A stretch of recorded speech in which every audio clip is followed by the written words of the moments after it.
உங்கள் favourite TV ஷோக்களை இனி miss பண்ண தேவையில்லை. ZEE5 இல் முற்றிலும் இலவசமாக காணுங்கள். இங்கேயும் எப்பொழுதும். இந்த மாதிரி பண்ணீங்க அடுத்த முறை வேலைக்கே கூப்பிட மாட்டேன், புரியுதுல்ல? ஐயோ அம்மா, என்ன விட்டுடுமா. ஏதோ பணத்தாசையில இப்படி பண்ணிட்டேன், என்ன மன்னிச்சிருமா.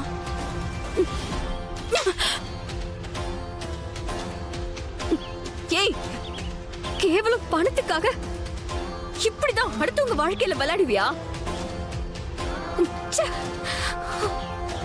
உன்ன மாதிரி ஆளுங்களாலதான் உண்மையா இருக்கிற சாமியாருங்களுக்கெல்லாம் கெட்ட பேரா போகுது. உன்னெல்லாம்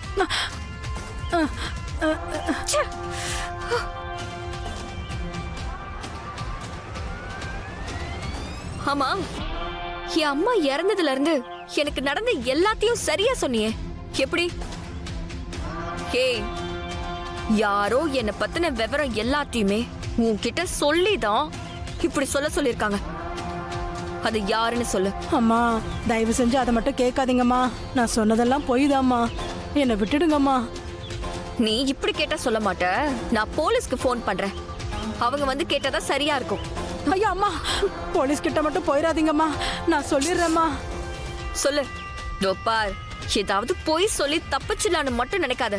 உண்மையை சொன்னா மட்டும்தான் நான் உன்னை விடுவேன். ஒரு பொண்ணுதாம்மா உங்க விவரத்தை எல்லாம் என்கிட்ட கொடுத்து நீ கோவிலுக்கு வரதையும் சொல்லி என்னை இப்படி சொல்லுச்சுமா. நான் என் ஆளுங்களை வச்சு உன்னை என்கிட்ட வர்ற மாதிரி பண்ணேம்மா. அந்த பொண்ணோட பேர் என்னன்னா தொண்டையில இருக்கு, வாயில வரமாட்டேங்குதுமா. அண்ணன் யாரோன்னு தாமா வரும். அனன்யாவா? ஆமாம்மா ஆமாம்மா, அதேதான், அந்த அனன்யாதாம்மா. உன்னெல்லாம் இனிமே உழைச்சு பழைக்க பாரு, இல்லனா கோவில் வாசல்ல உட்காந்து பிச்சை எடு. அதை விட்டுட்டு இந்த மாதிரி குறி சொல்றேன்னு உன்னை எங்கேயாவது பார்த்தேன், அவ்வளவுதான்.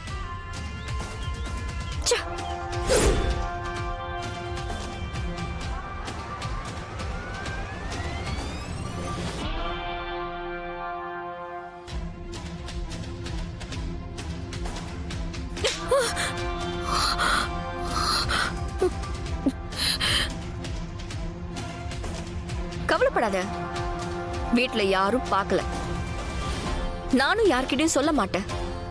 சொன்னா எனக்கு தான் அசிங்கம்.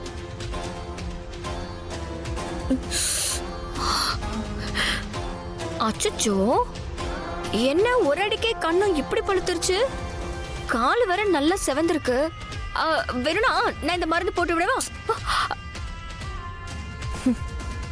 நீ பண்ற வேலைக்கு இன்னும் நிறைய வாங்க வேண்டியது இருக்குடி. ஹேய், உன்னை 2K கிட்ஸ் நினைச்சா நீ என்ன 70s கிட்ஸ் மாதிரி யோசிச்சுட்டு இருக்க? இதெல்லாம் எவ்வளவு பழைய காலத்து ஐடியா தெரியுமா? யாருன்னே தெரியாத ஒரு சாமியாரு கோவில வச்சு சொன்னா அதை நான் அப்படியே நம்பிடுவேனா?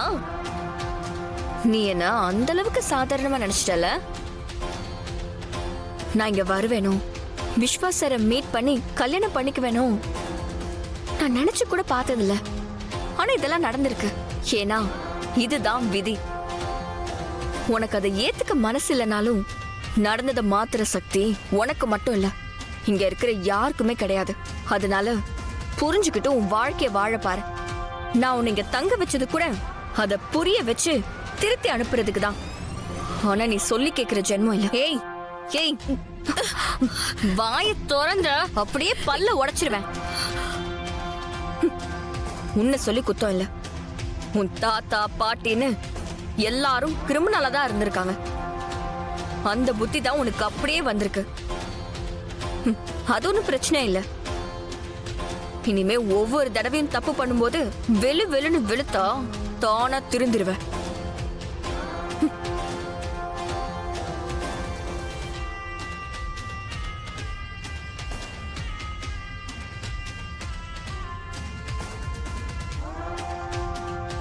இங்க பாரு, அடுத்த முறை தப்பு பண்ணுங்கிற எண்ணம் வந்தா உன் கண்ணத்தை தடவி பாரு, பயம் வரும்.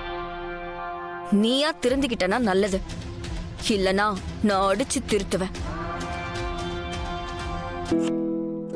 அக்கா, வான்பு என்ன பசி எடுத்துக்கிச்சா? சமையல் ரெடி ஆயிடுச்சான்னு பார்க்க வந்தியா? சாரி, இன்னைக்கு கொஞ்சம் லேட் ஆயிடுச்சு. half an hourல எல்லாமே ரெடி ஆயிடும், கொஞ்சம் பொறுத்துக்கோ. ஆ, அதெல்லாம் ஒண்ணும் இல்லக்கா. இன்னைக்கு நான் சமையல் பண்றேன், நீங்க ரெஸ்ட் எடுங்க. ஐயோ, உனக்கு எதுக்கு அன்பரசி சிரமம்? நீ போ, நானே சமைச்சு எடுத்துட்டு வரேன். அதுவும் இல்லாம இங்க எல்லாருக்கும் ஒன்னொன்னு பிடிக்கும், சிலருக்கு சில டிஷ் பிடிக்காது. அதுக்காக தான். அது இப்ப சொன்னா உனக்கு புரியாது, நீ போக போக கத்துப்ப. இதுல என்னக்கா சிரமம் இருக்கு? இன்னைக்கு நானே எல்லாருக்கும் பிரியாணி பண்றேன், அப்புறம் பாருங்க எல்லாருக்கும் பிடிக்குதா இல்லையான்னு. நீங்க இப்படி கொஞ்சம் தள்ளி போய் நின்னு வேடிக்கை மட்டும் பாருங்க. ஓஹோ, இன்னைக்கு நீ தான் சமைக்க போறியா?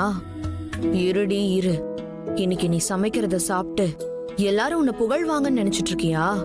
அது நான் இருக்கும்போது எப்படி நடக்கும்? நீ முதல்ல சமையல பண்ணு, அதுக்கப்புறம் நான் என்ன பண்றேன்னு பாரு.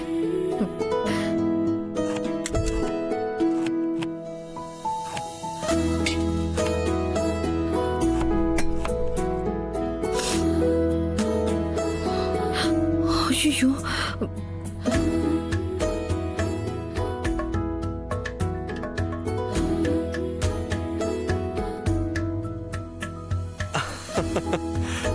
அடடடடடா அன்பரசி, நீதான் இன்னைக்கு சமையல் பண்றியா? ஆ, அதான் பிரியாணி வாசம் வீட்டையே தூக்குது. அம்மா, உங்க அத்தை என்ன இத்தனை வருஷமா சமைக்கிறா, ஆனா இப்படி ஒரு வாசனை இது வரைக்கும் வந்ததே இல்லம்மா. வாபத்மா, பிரியாணி வாசம் பிடிச்சுதான் இங்க வந்த. இந்த மாதிரி ஒரு பிரியாணி எப்படி பண்ணணும்னு அன்பரசி கேட்டு தெரிஞ்சுக்கம்மா. ஐயோ,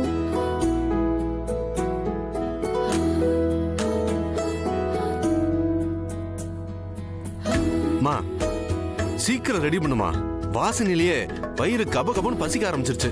இதுக்கு மேல என்னால பொறுக்க முடியாது, சரியா?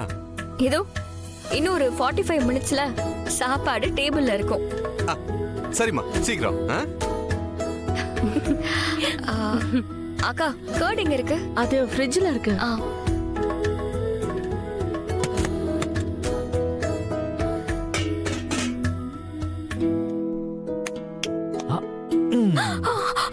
சார், சின்ன சார் பண்றீங்க, அக்கா இருக்காங்க, விடுங்க.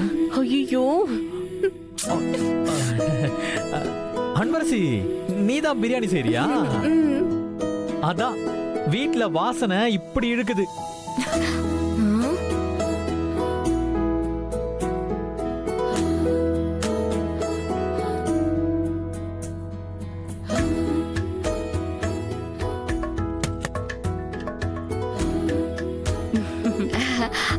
அக்கா, கொஞ்சம் வெங்காயம் வெட்டி கொடுங்க. ஜீ5 ஆப்பை டவுன்லோட் செய்து அனைத்து எபிசோடுகளையும் இலவசமாக பாருங்க.